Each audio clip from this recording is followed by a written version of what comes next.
ರಾಜ್ಯದ ಗಡಿಯಲ್ಲಿರುವ ಬೆಳಗಾವಿ ಕನ್ನಡಿಗರಿಂದ ದೂರವಾಗುತ್ತಿದೆ ಎಂಬ ಭಾವನೆ ಮೂಡುವಂತಹ ಸಂದರ್ಭದಲ್ಲಿ ಈ ಜಿಲ್ಲೆ ರಾಜ್ಯದ ಅವಿಭಾಜ್ಯ ಅಂಗ ಎಂದು ಸಾರಲು ಮುಂದಾದ ಕುಮಾರಸ್ವಾಮಿಯವರು ಬೆಳಗಾವಿಯಲ್ಲಿ ವಿಧಾನಸಭೆ ಅಧಿವೇಶನ ನಡೆಸುವ ಮೂಲಕ ಇತಿಹಾಸ ಸೃಷ್ಟಿಸಿದರು. ಇದೇ ಅಲ್ಲದೆ ಉತ್ತರ ಕರ್ನಾಟಕ ಜನತೆಯ ಬಹುದಿನಗಳ ಬೇಡಿಕೆಯಾಗಿದ್ದ ಪ್ರತ್ಯೇಕ ಹೈಕೋರ್ಟ್ ಪೀಠ ಸ್ಥಾಪನೆ ವಿಚಾರದಲ್ಲಿ ರಾಜಕೀಯ ಇಚ್ಛಾಶಕ್ತಿ ಪ್ರದರ್ಶಿಸಿದ ಯುವ ರಾಜಕಾರಣಿ ಕುಮಾರಸ್ವಾಮಿಯವರು ಈ ಪ್ರದೇಶದಲ್ಲಿ ಪ್ರತ್ಯೇಕ ಪೀಠ ಸ್ಥಾಪನೆಗೆ ಶಂಕುಸ್ಥಾಪನೆ ನೆರವೇರಿಸಿದರು. 60 ವರ್ಷ ನಿಜಲಿಂಗಪ್ಪನವರು, ವೀರೇಂದ್ರ ಪಾಟೀಲರು, ಬಿಡಿ ಜತ್ತಿ, ಧರ್ಮಸಿಂಗ, ರಾಮಕೃಷ್ಣ ಹೆಗಡೆ, ಎಸ್.ಆರ್. ಕಂಠಿ ಎಲ್ಲ ಉತ್ತರ ಕರ್ನಾಟಕದವರು ಬೆಳಗಾವಿಯಲ್ಲಿ ಒಂದು ವಿಧಾನಸಭೆ ಮಾಡಲಿಕ್ಕಾಗಲಿಲ್ಲ. 10 ದಿನದಲ್ಲಿ ವಿಧಾನಸಭೆಯನ್ನು ನೆರವೇರಿಸಿದರು.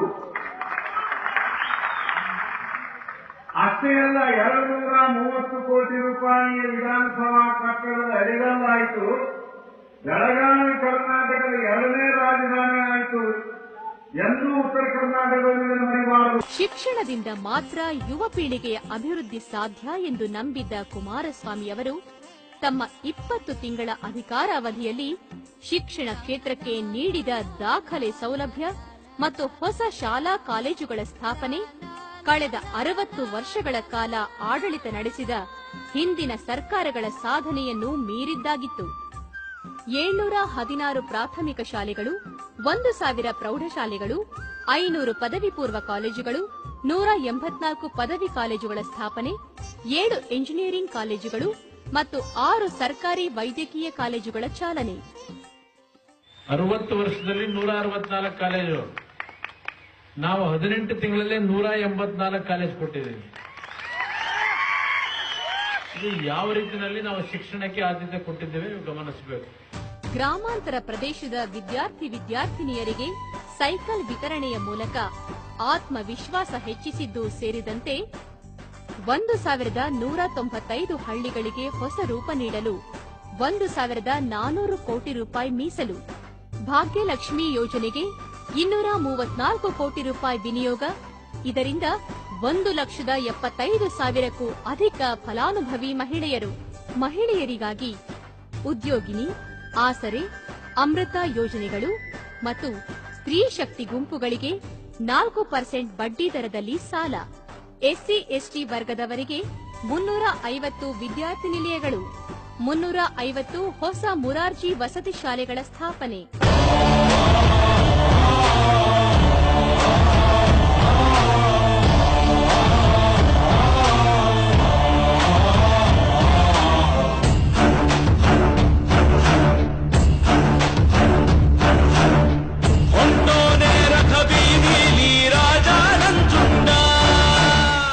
ಆದ್ರೆ 6 ವರ್ಷ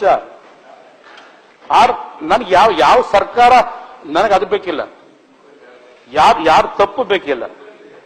ಅಟ್ಲೀಸ್ಟ್ ಸುಧಾರಣೆ ಈಗಲಾದ್ರೂ ಆತ್ಮಾವಲೋಕನ ಮಾಡ್ಕೊಳ್ಳಿ, ಸರಿಪಡಿಸ್ಕೊಳ್ಳಿ.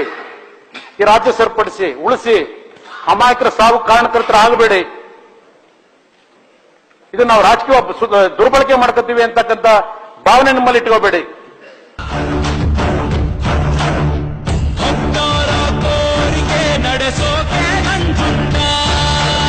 10 ನಿಮಿಷ ಕಣ್ಣಲ್ಲಿ ಹಾಕಿದ್ದೆ ನಾನು. 10 ನಿಮಿಷ ಹತ್ತಿದ್ದೇನೆ ಇವತ್ತು ನಾನು. ಅನ್ಯಾಯ ಮಾಡಬೇಡಿ. ಆ ಬಡ ಕುಟುಂಬಗಳನ್ನ, ಆ ಬಡ ಕುಟುಂಬದ ಹೆಣ್ಣು ಮಕ್ಕಳನ್ನ ವಿಧೇಯರು ಮಾಡಬೇಡಿ.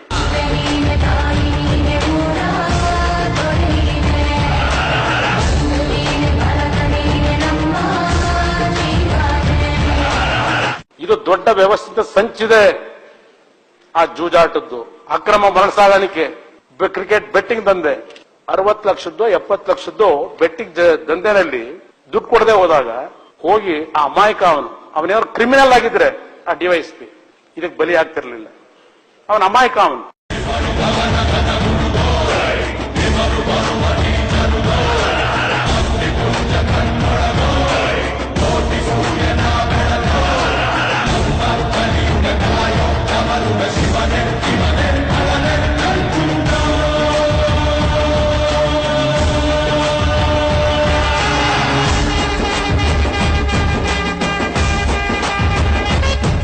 ಇವತ್ತು 6 ಕೋಟಿ ಜನತೆಯನ್ನ ರಕ್ಷಣೆಯನ್ನ ಮಾಡ್ತಕ್ಕಂಥ ಜಾಗದಲ್ಲಿ ಕೂತಿದ್ದೀರಿ, ಇಲ್ಲಿ ಏನಾದ್ರೂ ಮರಿಬೇಡಿ. ಎಲ್ಲಿ ಯಾವ ರಕ್ಷಣೆ ಕೊಟ್ಟಿದ್ದೀರಿ? ಯಾರಿಗೆ ಕೊಟ್ಟಿದ್ದೀರಿ ರಕ್ಷಣೆ?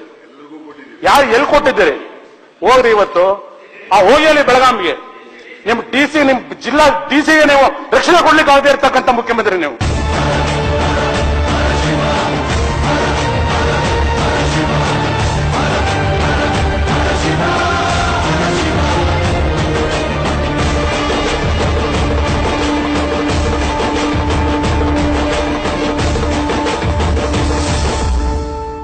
ವ್ಯವಹಾರಗಳು ಇನ್ನು ಕಂಪ್ಲೇಂಟ್ಗಳು ಅದನ್ನು ಕುಮಾರಸ್ವಾಮಿಗಳಂತೂ ಗಂಡದೇ ಮನುಷ್ಯ. ಅದಕ್ಕಾಗಿ ನಾವು ದಳ ಕಾಂಗ್ರೆಸ್ ಇಲ್ಲ, ಕಾಂಗ್ರೆಸ್ ನನಗೆ ಕಂಡಿಲ್ಲ. ಇದನ್ನ ಮಾಡ್ಬೇಕಾಗ್ತಿಟ್ಟೊಳಗನೆ. ಅದರಿಂದ ಜೆಡಿಎಸ್ನ ಕುಮಾರಸ್ವಾಮಿ ಅವರು ಡಾಕ್ಯುಮೆಂಟ್ ಹಿಡಿಯೋದು ಮತ್ತೊಮ್ಮೆ ಮಾಡೋದು ಹಿಡಿದು ಅವರೊಬ್ಬರೇ ಫೈಟ್ ಕೊಟ್ಟರು, ಅವರೊಬ್ಬರೇ. ಅದಕ್ಕಾಗಿ ನಾನು ಗಂಡದೇ ಇರ್ತಕ್ಕಂಥ ರಾಜಕಾರಣ ಯಾವಾಗಲೂ ಮೆಚ್ತೇನೆ. ಆ ರಾಜಕಾರಣದ ಶಕ್ತಿ ಇರ್ತಕ್ಕಂಥದ್ದು ಕುಮಾರಸ್ವಾಮಿ, ಜೆಡಿಎಸ್ ಮಾತ್ರ, ದೇವೇಗೌಡರಿಗೆ ಮಾತ್ರ. ನೋಡೋ ಕತ್ತು ಎತ್ತಿ ಎಷ್ಟು ಹೊತ್ತು ನೋಡ್ತಿ, ಎತ್ತೋ ಎತ್ತೋ ಆರ್ತಿ ಬಂದ ಚಕ್ರವರ್ತಿ.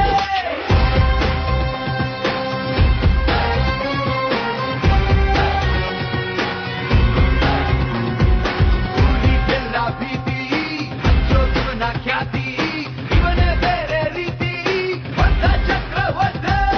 ಇವನ ಗಂಡನ ಕೆಣಕೋ ಇವನ ಸುತ್ತಿಗೆ ನುಡಿವೆ ಸುತ್ತಿ,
ರೈತರ ಸಂಪೂರ್ಣ ಸಾಲವನ್ನ ರಸಗೊಬ್ಬರ, ಬಿತ್ತನೆ ಬೀಜ, ಕೃಷಿ ಸಲಕರಣೆಗಳ ಖರೀದಿಗೆ ಸಬ್ಸಿಡಿ, ಕೃಷಿಕರ ಬಾಳನ್ನು ಹಸನಗೊಳಿಸಲು ಇಸ್ರೇಲ್ ಮಾದರಿಯ ತಂತ್ರಜ್ಞಾನ ಅಳವಡಿಕೆ, ಬೆಳೆಗಳಿಗೆ ವೈಜ್ಞಾನಿಕ ಬೆಲೆ ನಿಗದಿ ಹಾಗೂ ಹಳ್ಳಿಗಳ ಆರ್ಥಿಕ ಪ್ರಗತಿಗೆ ಹೈಸ್ಪೀಡ್ ಇಂಟರ್ನೆಟ್ ಸೇವೆ, ಗರ್ಭಿಣಿ ಬಾಣಂತಿ ಮಹಿಳೆಯರಿಗೆ 6 ತಿಂಗಳ ಕಾಲ ತಿಂಗಳಿಗೆ 6,000ದಂತೆ ಆರೋಗ್ಯ ಭತ್ಯೆ, ಹಿರಿಯ ನಾಗರಿಕರಿಗೆ ಹಾಗೂ ಅಂಗವಿಕಲರಿಗೆ 5,000 ರೂಪಾಯಿ ಮಾಸಿಕ ವೇತನ, ಹೆಚ್ಚು ಸರ್ಕಾರಿ ಶಾಲೆಗಳನ್ನು ತೆರೆದು 1ನೇ ತರಗತಿಯಿಂದ ಇಂಗ್ಲಿಷ್ ಹಾಗೂ ಕಂಪ್ಯೂಟರ್ ಶಿಕ್ಷಣ ಕಲಿಸಲಾಗುವುದು, ಎಲ್ಲಾ ತಾಲೂಕು ಕೇಂದ್ರಗಳಲ್ಲಿ ಸುಸಜ್ಜಿತವಾದ ಹೈಟೆಕ್ ಆಸ್ಪತ್ರೆಗಳ ನಿರ್ಮಾಣ, ಎಲ್ಲಾ ಬಗೆಯ ಉಚಿತ ಚಿಕಿತ್ಸೆ, ಕಾರ್ಮಿಕರಿಗೆ ಹಾಗೂ ಅಸಂಘಟಿತ ವಲಯಕ್ಕೆ ಆರೋಗ್ಯ ವಿಮೆ, ಸ್ತ್ರೀಶಕ್ತಿ ಸಂಘಗಳ ಸಾಲ ಮನ್ನಾ, ಅಂಗನವಾಡಿ ಆಶಾ ಕಾರ್ಯಕರ್ತೆಯರ ವೇತನ 10,000ಕ್ಕೆ ಹೆಚ್ಚಳ, ರೈತರಿಗೆ ಕೈಗಾರಿಕೆಗಳಿಗೆ 24 ಗಂಟೆಗಳ ಕಾಲ ಪ್ರೀಪೇಸ್ ವಿದ್ಯುತ್ ಪೂರೈಕೆ, ದಿನದ 24 ಗಂಟೆ ಕಾರ್ಯನಿರ್ವಹಿಸುವ ಭ್ರಷ್ಟಾಚಾರ ದೂರು ದಾಖಲು ಕೇಂದ್ರ, ಹೊಸ ಕೈಗಾರಿಕೆಗಳನ್ನು ಸ್ಥಾಪಿಸಲು ಒಂದೇ ದಿನದಲ್ಲಿ ಎಲ್ಲಾ ರೀತಿಯ ಅನುಮೋದನೆಗೆ ಕ್ರಮ, 5 ವರ್ಷದಲ್ಲಿ ಕನ್ನಡಿಗರಿಗೆ 1 ಕೋಟಿ ಉದ್ಯೋಗ ಸೃಷ್ಟಿ, ಉತ್ತರ ಕರ್ನಾಟಕದಲ್ಲಿ ಕೈಗಾರಿಕೆಗಳ ಸ್ಥಾಪನೆಗೆ ಒತ್ತು. ಅಮ್ಮ ನಿನ್ನ ಎದೆಯಾಳದಲ್ಲಿ ಗಾಳಕ್ಕೆ ಸಿಕ್ಕ ಮೀನು ಮಿಡುಕಾಡುತ್ತಿರುವೆ ನಾನು. ಅಮ್ಮ ನಿನ್ನ ಎದೆಯಾಳದಲ್ಲಿ ಎಷ್ಟು ಚಂದ ಅಲ್ವಾ ಎಂದು ಆಡಿ ಕುಣಿಯುವ ವಯಸ್ಸಿನಲ್ಲಿ ಬೇಡದ ನೋವುಗಳು ಸಾಲು ಸಾಲಾಗಿ ನಿಂತಿದ್ವು. ತನ್ನ 5ನೇ ವಯಸ್ಸಿನಲ್ಲಿ ಕಾಣಿಸಿಕೊಂಡು ಈ ಕಾಯಿಲೆ ಬರಬರುತ್ತಾ ದೊಡ್ಡದಾಗಿ ಬೆಳೆಯಿತು.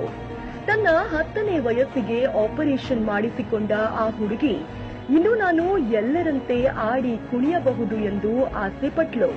ಆದ್ರೆ ಆ ಆಸೆ ದೇವರಿಗೆ ಇಷ್ಟ ಆಗ್ಲಿಲ್ಲ ಅನ್ನಿಸುತ್ತದೆ. ಆ ಆಸೆ ಹಿಂದೆ ಮತ್ತೊಂದು ನೋವು ಕೊಟ್ಟ. ಹೊಟ್ಟೆಯಲ್ಲಿ ಕಾಣಿಸಿಕೊಂಡ ಕಾಯಿಲೆ ಮತ್ತಷ್ಟು ಉಲ್ಬಣವಾಯಿತು, ಹೆಚ್ಚಾಯಿತು. ಕಣ್ಣು ಕೂಡ ಕಾಣದಂತಾಯಿತು. ಆಡಿ ನಲಿವ ತನ್ನ ಬಾಲ್ಯದ ದಿನಗಳನ್ನ ಕಳೆದುಕೊಂಡ್ರು ಒಂದರ ಹಿಂದೆ ಒಂದು ಕಷ್ಟ. ಆ ದೇವರು ಕೈ ಬಿಟ್ಟಿರಬಹುದು, ಆದ್ರೆ ಹೆತ್ತ ಕರಳು ಹೇಗೆ ಬಿಡಲು ಸಾಧ್ಯ? ಆಪರೇಷನ್, ಮೆಡಿಸಿನ್, ಡಾಕ್ಟರ್, ಖರ್ಚಿನ ಮೇಲೆ ಖರ್ಚು.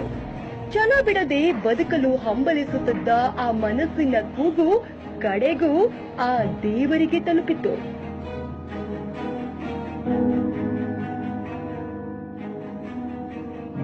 ಅಣ್ಣನ ರೂಪದಲ್ಲಿ ಬಂದ್ರು ನಮ್ಮ ಕುಮಾರಣ್ಣ.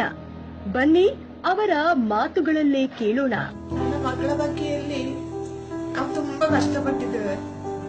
ಆ ಮಗಳನ್ನು ಉಳಿಸಿಕೊಡ್ಬೇಕು ಅಂತ ಹೇಳಿ ನಾವು ತುಂಬಾ ಅಪ್ಪ ಅಮ್ಮ ಇಬ್ರು ತುಂಬಾ ಕಷ್ಟಪಟ್ಟಿದ್ದೇವೆ. ಕುಮಾರಸ್ವಾಮಿ ಅವರು ನನ್ನ ಮಗುವನ್ನೊಂದು ದತ್ತಪುತ್ರಿಯ ರೀತಿಯಲ್ಲಿ ಅವಳನ್ನು ನೋಡಿ ಅವಳಿಗೆ ಅವಳ ಮದ್ದಿನ ಖರ್ಚಿಗೆಲ್ಲ ಅವರು ಸಹಾಯ ಮಾಡ್ತಾ ಇದ್ದಾರೆ.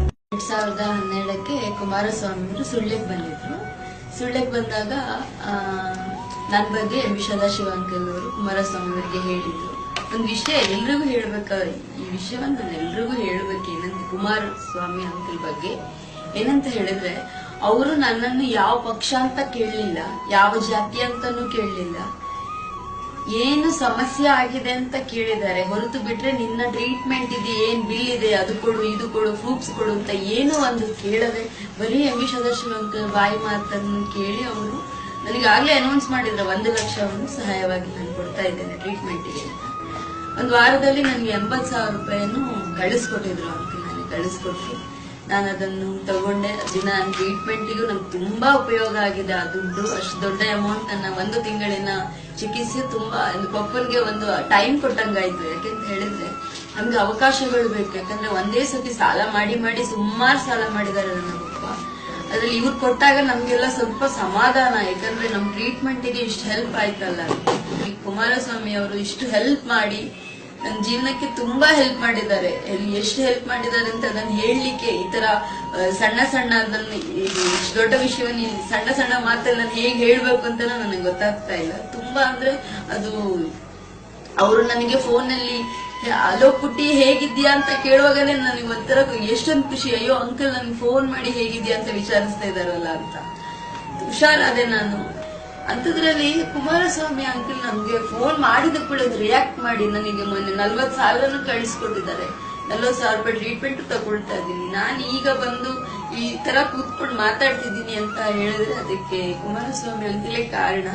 ಯಾಕಂದ್ರೆ ಅವ್ರು ಅಷ್ಟು ಚೆನ್ನಾಗಿ ನನ್ನನ್ನು ನೋಡ್ಕೊಳ್ತಿದ್ದಾರೆ. ನನ್ನ ಮದ್ವೆಗೂ ಅಷ್ಟೇ, ನಿನಗೆ ಬಟ್ಟೆ ಚಿನ್ನ ಏನ್ ಬೇಕಿದ್ರು ಕೇಳಮ್ಮ, ನಾನ್ ನಿನಗೆ ಕೊಡಿಸ್ತೀನಿ, ಯಾವ ತರ ಹೆಲ್ಪ್ ಇದ್ರು ಕೇಳು ನೀನು ಅಂತ ನನಗೆ ಹೇಳಿದ್ರು.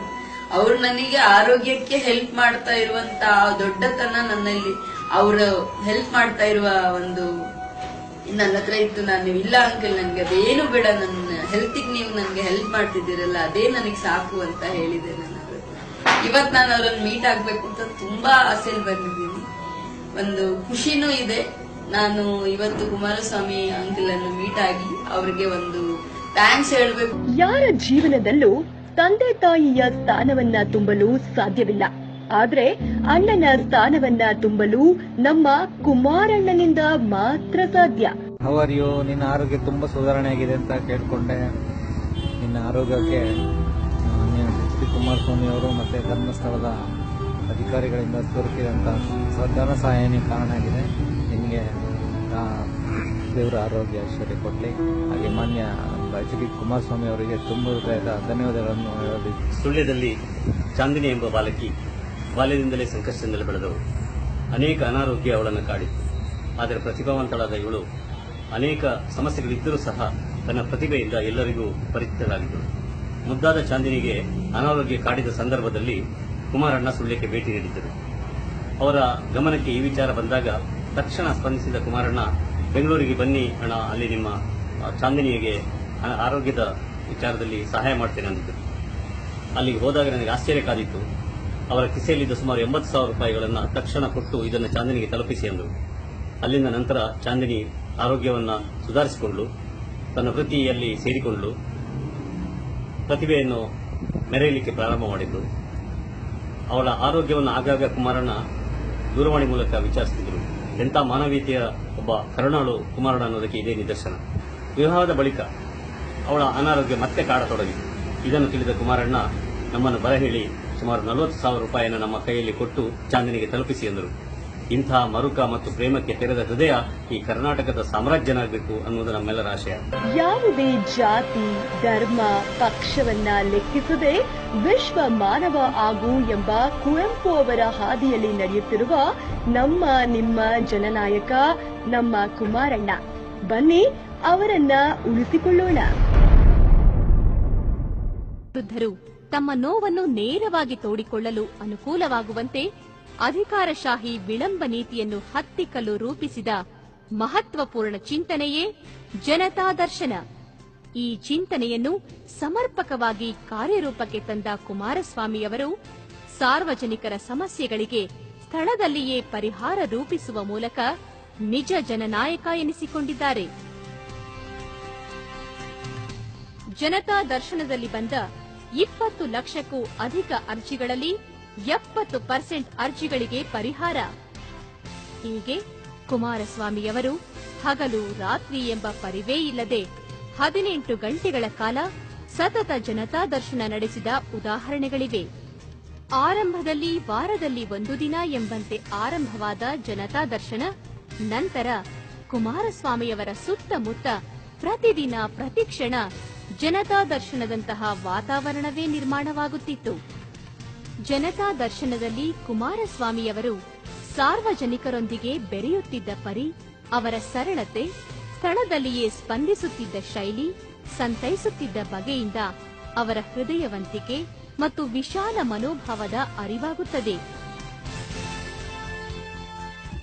ಬರಪೀಡಿತ ಜಿಲ್ಲೆಯಾದ ಕೋಲಾರದಲ್ಲಿ ವರ್ಷವಿಡೀ ಕುಡಿಯುವ ನೀರು ಪೂರೈಸುವ ಯರಗೋಳ್ ಯೋಜನೆಗೆ ಚಾಲನೆ ನೀಡಿದ್ದು, ಬಿಜಾಪುರ ಜಿಲ್ಲೆಯಲ್ಲಿ 300 ಕೋಟಿ ರೂಪಾಯಿ ವೆಚ್ಚದಲ್ಲಿ ಚಿಮ್ಮಲಗಿ ನೀರಾವರಿ ಯೋಜನೆ ಮತ್ತು ಕೋಲಾರ, ತುಮಕೂರು ಜಿಲ್ಲೆಯ ದಣಿವಾರಿಸಲಿರುವ ಭದ್ರಾ ಮೇಲ್ದಂಡೆ ಯೋಜನೆಯತ್ತ ಗಮನ ಹರಿಸಿದ್ದು, ಬೀದರ್ನ ಕಾರಂಜಾ ಜಲಾಶಯಕ್ಕೆ ಭೇಟಿ ನೀಡಿ ಸ್ಥಳೀಯರ ಆಗ್ರಹಕ್ಕೆ ಮನ್ನಣೆ ಕೊಟ್ಟ ಸಂಗತಿಗಳು ಕುಮಾರಸ್ವಾಮಿಯವರ ಕಾರ್ಯ ತತ್ಪರತೆಯನ್ನು ಪ್ರತಿಬಿಂಬಿಸುವ ನಾನಿರುವುದೇ ನಿಮಗಾಗಿ,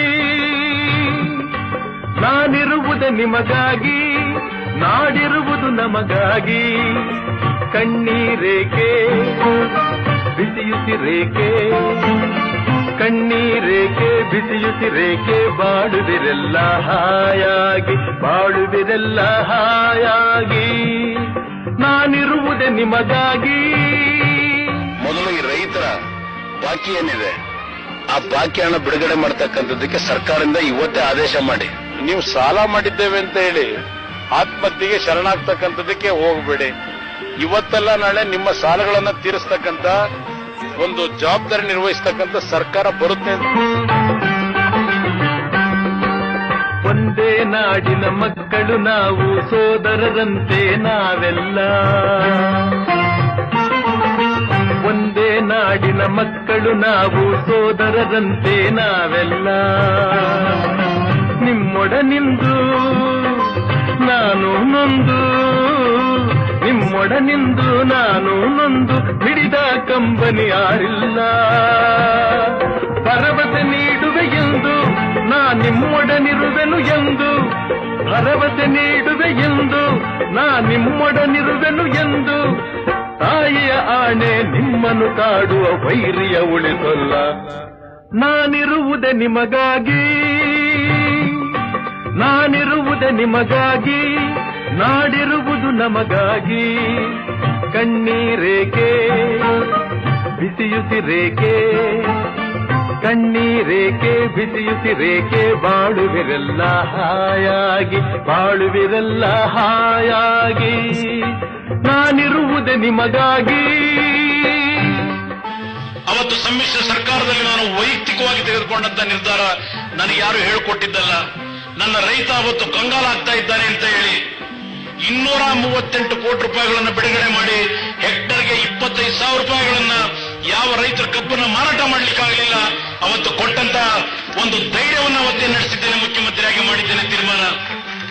ಇವತ್ತು 1,38,000 ಕೋಟಿ ಬಜೆಟ್ ಅನ್ನ ಮನ್ನಾ ಮಾಡ್ತಕ್ಕಂಥ ನಿಮಗೆ ಇವತ್ತು ರೈತರ ಸಾಲ ಮನ್ನಾ ಮಾಡಲಿಕ್ಕೆ ನಿಮಗೆ ಯೋಗ್ಯತೆ ಇಲ್ಲ. 1000 ಜನ್ಮದ ಪುಣ್ಯವೋ ಏನೋ ನಾನೀ ನಾಡಲಿ ಜನಿಸಿರುವೆ. 1000 ಜನ್ಮದ ಪುಣ್ಯವೋ ಏನೋ ನಾನೀ ನಾಡಲಿ ಜನಿಸಿರುವೆ. ತಪಸ್ಸಿನ ಫಲವೋ ಹಿರಿಯರ ಬರವೋ, ತಪಸ್ಸಿನ ಫಲವೋ ಹಿರಿಯರ ಬರವೋ ನಿಮ್ಮಿ ಪ್ರೀತಿಯ ಗಳಿಸಿರುವೆ. ವೈರಿಯ ಬಡಿದೋಡಿಸುವ ಈ ನಾಡಿಗೆ ಬಿಡುಗಡೆ ತರುವ, ವೈರಿಯ ಬಡಿದೋಡಿಸುವ ಈ ನಾಡಿಗೆ ಬಿಡುಗಡೆ ತರುವ, ಜನತೆಗೆ ನೆಮ್ಮದಿ ಸೌಖ್ಯವ ತರಲು ಪ್ರಾಣವನ್ನೇ ಕೊಡುವೆ. ನಾನಿರುವುದೇ ನಿಮಗಾಗಿ, ನಾನಿರುವುದೇ ನಿಮಗಾಗಿ, ನಾಡಿರುವುದು ನಮಗಾಗಿ.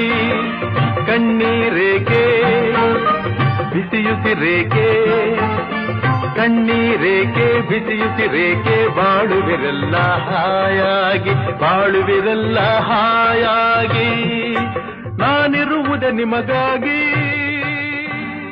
ಸರ್ಕಾರಗಳ ಬಂಡವಾಳಶಾಹಿ ಧೋರಣೆಯಿಂದ ಸಂಕಷ್ಟದಲ್ಲಿ ಮುಳುಗಿದ್ದ ರೈತರ ಆಕ್ರಂದನ ಮುಗಿಲು ಮುಟ್ಟಿತ್ತು. ರೈತಾಪಿ ವರ್ಗ ಆತ್ಮಹತ್ಯೆಗೆ ಮೊರೆ ಹೋಗುತ್ತಿದ್ದ ಘಟನೆಗಳು ಸರ್ವೇ ಸಾಮಾನ್ಯವಾಗಿತ್ತು. ಯಾತಕ್ಕೋಸ್ಕರ ರೈತರು ಆತ್ಮಹತ್ಯೆ ಮಾಡ್ಕೊತಾ ಇದ್ದಾರೆ? ಈ ದೇಶಕ್ಕೆ ಅನ್ನ ಕೊಡ್ತಕ್ಕಂಥ ಅನ್ನದಾತ ಅಂತ ಹೇಳ್ತೀವಿ ನಾವು, ವೇದಿಕೆ ಮೇಲೆ ಬಾಯಿ ತುಂಬಾ ಆರಿಸ್ತೀವಿ. ಏನ್ ಮಾಡಿದೀವಿ ರೈತರಿಗೆ 60 ವರ್ಷದ ಇತಿಹಾಸದಲ್ಲಿ?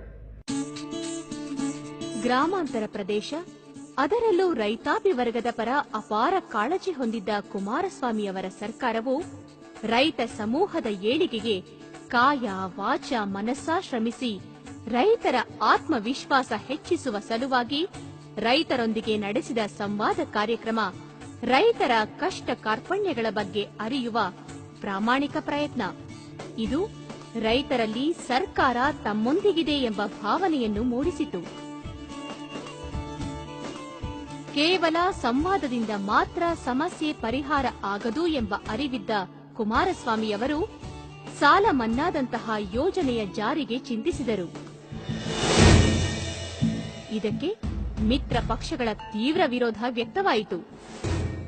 ಸರ್ಕಾರ ಪತನ ಬೆದರಿಕೆಯೂ ಎದುರಾಯಿತು. ಇದ್ಯಾವುದನ್ನು ಲೆಕ್ಕಿಸದೆ ಕುಮಾರಸ್ವಾಮಿಯವರು ಸಾಲ ಮನ್ನಾದಂತಹ ರೈತಪರ ನಿರ್ಧಾರವನ್ನು ಕಾರ್ಯರೂಪಕ್ಕೆ ತಂದರು. 25,000 ರೂಪಾಯಿವರೆಗಿನ ರೈತರ ಸಾಲ ಮನ್ನಾ ಮತ್ತು 4% ಬಡ್ಡಿ ದರದಲ್ಲಿ ಹೊಸ ಸಾಲ ಮಂಜೂರಾತಿ.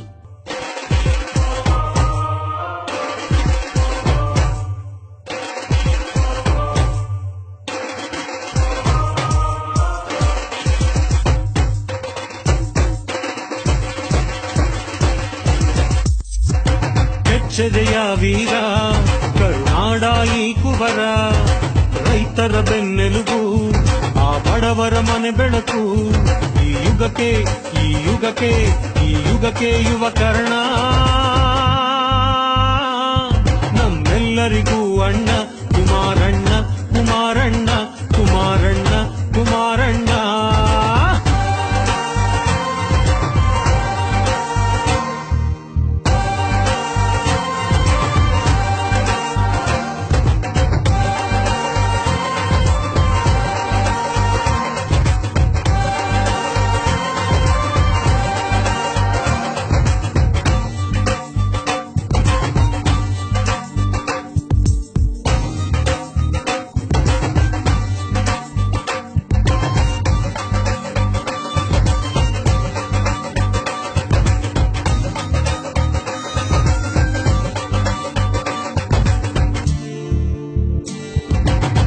ದುಷ್ಟರ ತುಳಿಯುವ ಅಧಿಕಾರಿ, ಜನಗಳ ಕಷ್ಟಕ್ಕೆ ಉಪಕಾರಿ, ಯುವ ಶಕ್ತಿಗೆ ಇವ ಸಹಕಾರಿ, ದುಷ್ಟರ ಅಡಗಿಸೋ ಹೆಮ್ಮಾರಿ.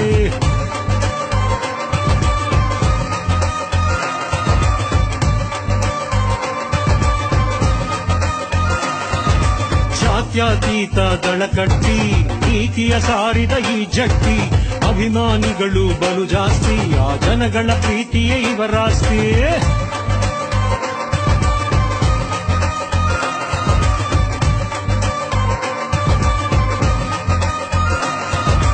ಜನಗಳ ಮನಗೆದ್ದ ನಾಯಕ, ಈ ನಾಡ ಕಾಯೋ ಸೈನಿಕ, ನಿಷ್ಠೆಯ ಪಾಲಿಸು ಪಾಲಕ, ಜನಸೇವೆಯೇ ಇವರ ಕಾಯಕ.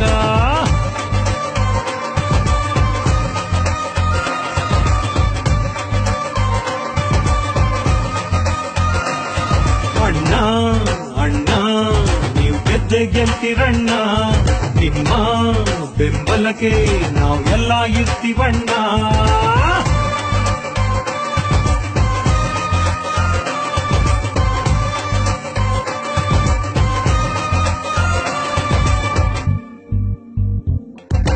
ಕೆಚ್ಚದೆಯ ವೀರ ಕರುನಾಡ ಈ ಕುವರ, ರೈತರ ಬೆನ್ನೆಲುಬು, ಆ ಬಡವರ ಮನೆ ಬೆಳಕು, ಈ ಯುಗಕ್ಕೆ ಈ ಯುಗಕ್ಕೆ ಈ ಯುಗಕ್ಕೆ ಯುವ ಕರ್ಣ. ನಮ್ಮೆಲ್ಲರಿಗೂ ಅಣ್ಣ ಕುಮಾರಣ್ಣ, ಕುಮಾರಣ್ಣ ಕುಮಾರಣ್ಣ ಕುಮಾರಣ್ಣ.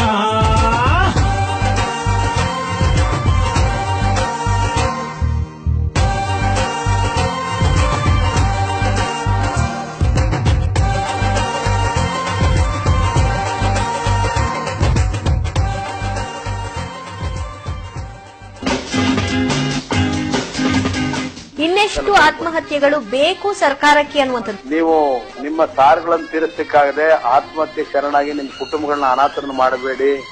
ನಿಮ್ ಪರವಾಗಿ ಹೋರಾಟ ಮಾಡ್ತಕ್ಕಂಥದ್ದಕ್ಕೆ ನಾವಿದ್ದೇವೆ. ನಿಮ್ಗೆ ಏನೇ ಆಗ್ಲಿ ನಿಮ್ ಸಾಲವನ್ನ ತೀರಿಸ್ತಕ್ಕಂಥ ರೀತಿಯ ತೀರ್ಮಾನ ಮಾಡಿಸ್ತಕ್ಕಂಥದ್ರಲ್ಲಿ ನಿಮ್ ಜೊತೆಲಿರ್ತೇವೆ.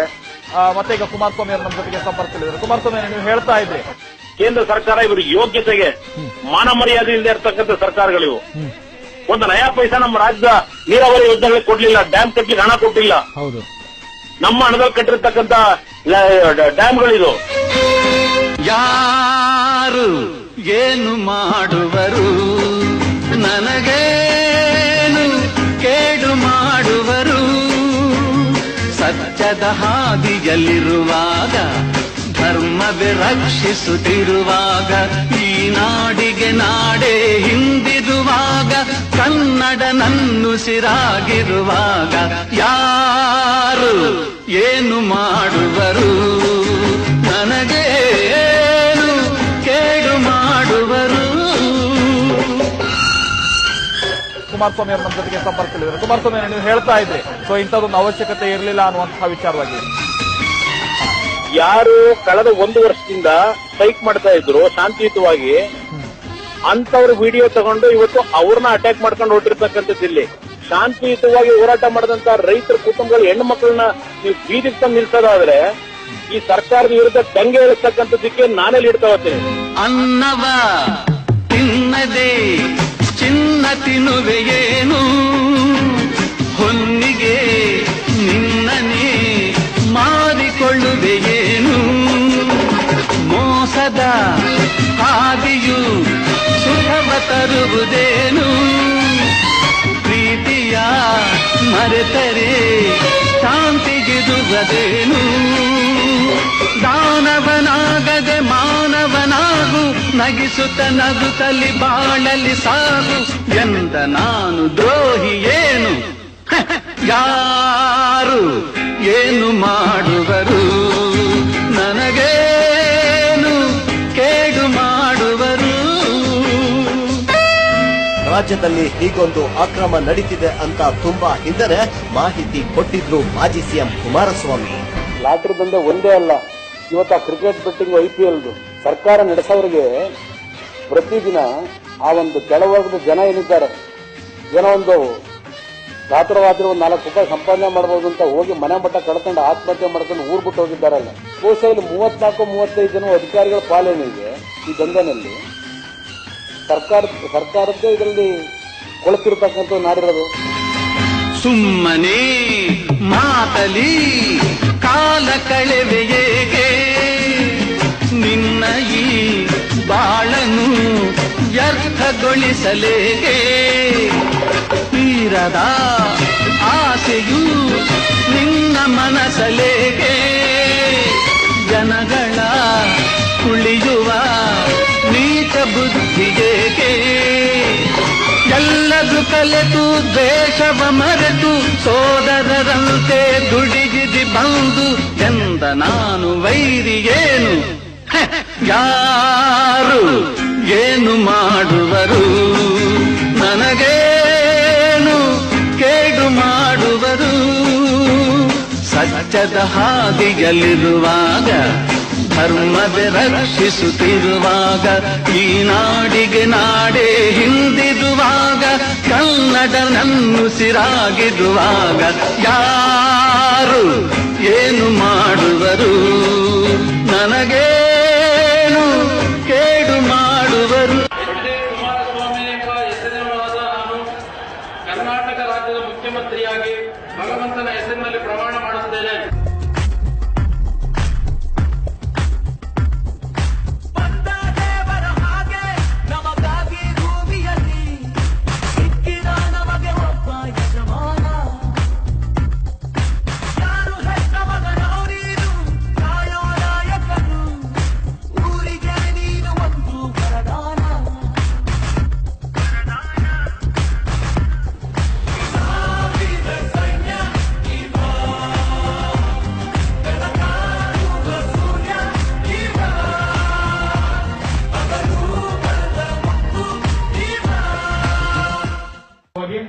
ಜವಾಬ್ದಾರಿನ ಸರಿಯಾದ ನಿರ್ವಹಿಸ್ತಾ ಇದ್ದಾರೋ ಇಲ್ಲ ಜೆಡಿಎಸ್ ಪಕ್ಷ ನಿರ್ವಹಿಸ್ತಾ ಇದ್ದಾರೋ ತೀರ್ಮಾನ ನೀವು ಮಾಡ್ತೀವಿ.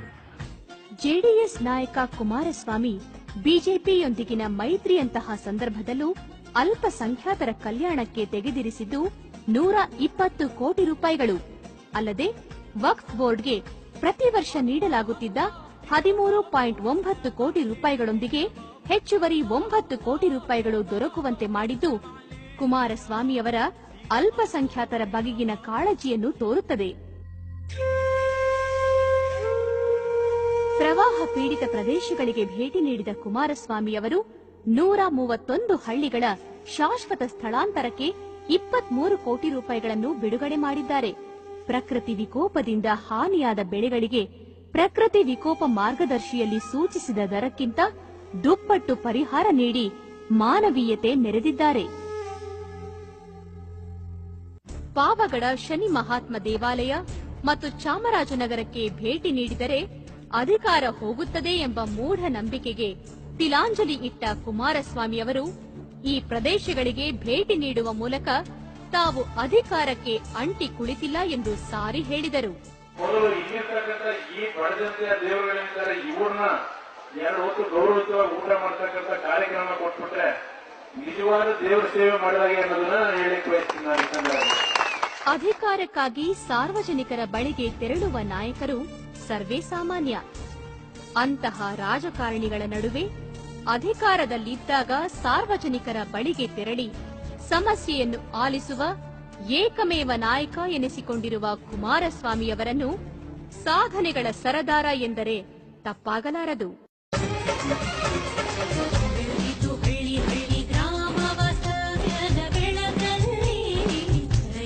ಬವಣೆ ನೀಗಿ ಎಲ್ಲೆಲ್ಲೂ ಅಭಿವೃದ್ಧಿಗೆಂದೋಳೆ ಜೀವಜಲ ಹರಿಯಿತು ಮನೆ ಮನೆಗಳಲ್ಲಿ, ಕಣ್ಣೀರು ಕರಗಿತು ಮನ ಮನಗಳಲ್ಲಿ, ನಾಟರಿ ಸಾರಾಯಿ ದೂರಾಯಿತು, ಜ್ಞಾನದ ಸುಧೆಯು ಹೊಳೆಯಾಯಿತು, ಸ್ತ್ರೀ ಶಕ್ತಿಗೆ ನೆರವು, ಯುವ ಶಕ್ತಿಯ ನಗು, ಭಾಗ್ಯಲಕ್ಷ್ಮಿಯೇ ವರವು, ನಡೆಸು ಮುನ್ನಡೆಸು ಕನ್ನಡದ ಕರುಣಾಶಯ, ನಡೆಸು ಮುನ್ನಡೆಸು ಕರುನಾಡ ಭಾಗ್ಯೋದಯ.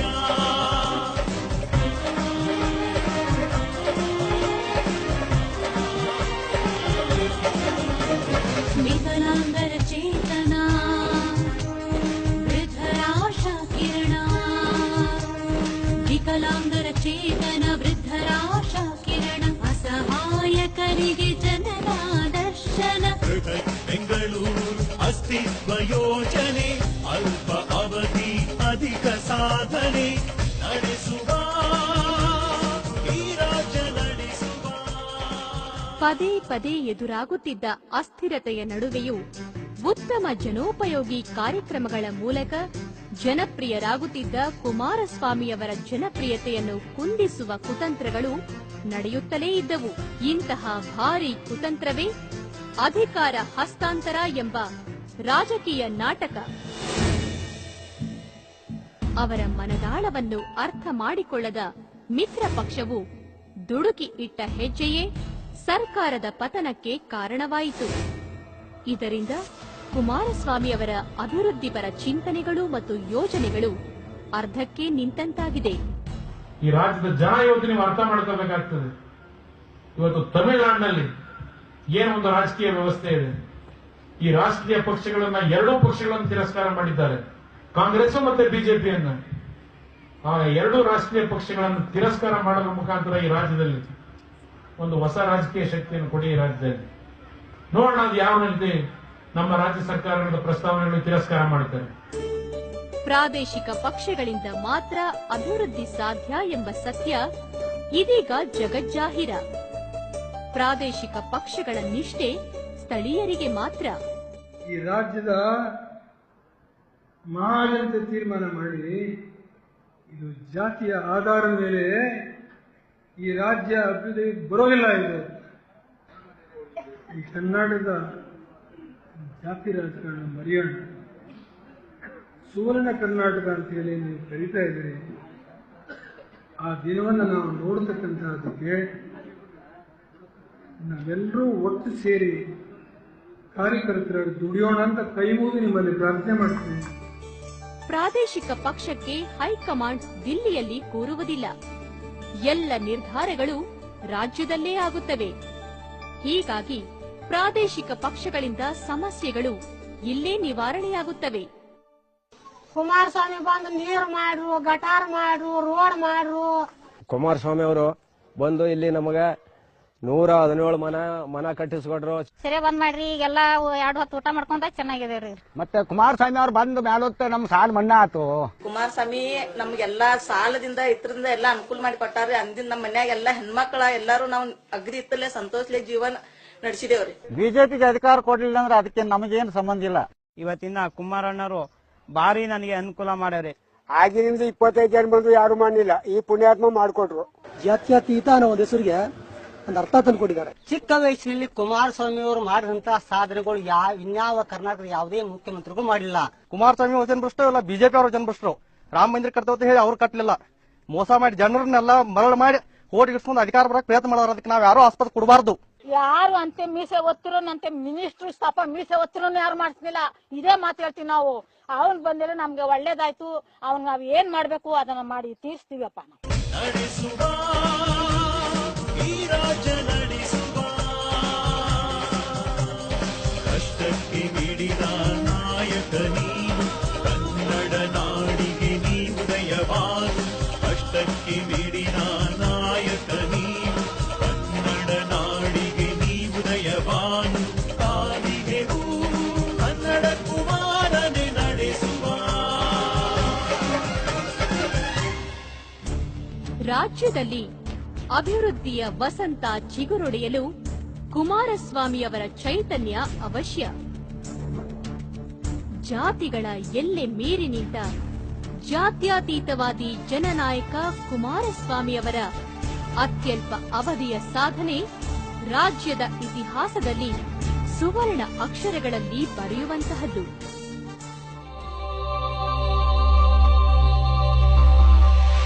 ರಾಜ್ಯದ ಅಭಿವೃದ್ಧಿಪರ ಕನಸುಗಳನ್ನು ನನಸಾಗಿಸಲು ನಮ್ಮೊಂದಿಗಿರಿ. ರಾಜ್ಯದ ಏಳಿಗೆಯೇ ನಮ್ಮ ಗುರಿ. ನಮ್ಮ ನಿಷ್ಠೆ ನಿಮಗಷ್ಟೇ.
ಸಮಸ್ತ ಜನತೆಗೆ ಹಾಗೂ ವಿಶೇಷವಾಗಿ ನಮ್ಮ ರೈತ ಬಂಧುಗಳಿಗೆ ಈ ವರ್ಷದ ಗೌರಿ ಗಣೇಶ ಹಬ್ಬದ ಶುಭಾಶಯಗಳನ್ನು ಕೋರಲಿಕ್ಕೆ ಬಯಸ್ತೇನೆ.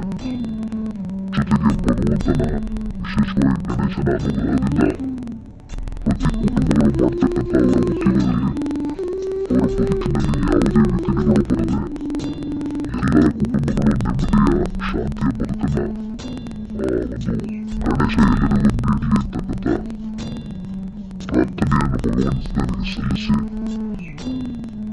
ನಾಡಿನಾದಂಥ ರೈತ ಬಂಧುಗಳಿಗೆ ಎಲ್ಲ ಸಂಕಷ್ಟಗಳು ಬಗೆಹರಿದು ಅವರ ಒಂದು ಕೃಷಿ ಚಟುವಟಿಕೆಯಲ್ಲಿ ಸಂಪೂರ್ಣವಾಗಿ ನವಿನಾಯಕನ ಅನುಗ್ರಹ ದೊರಕಿ ಅವರ ಬದುಕು ಯಶಸ್ಸಾಗಲಿ ಅಂತಕ್ಕಂಥ ಒಂದು ಶುಭಾಶಯಗಳನ್ನು ಕೋರಲಿಕ್ಕೆ ಬಯಸ್ತೇನೆ.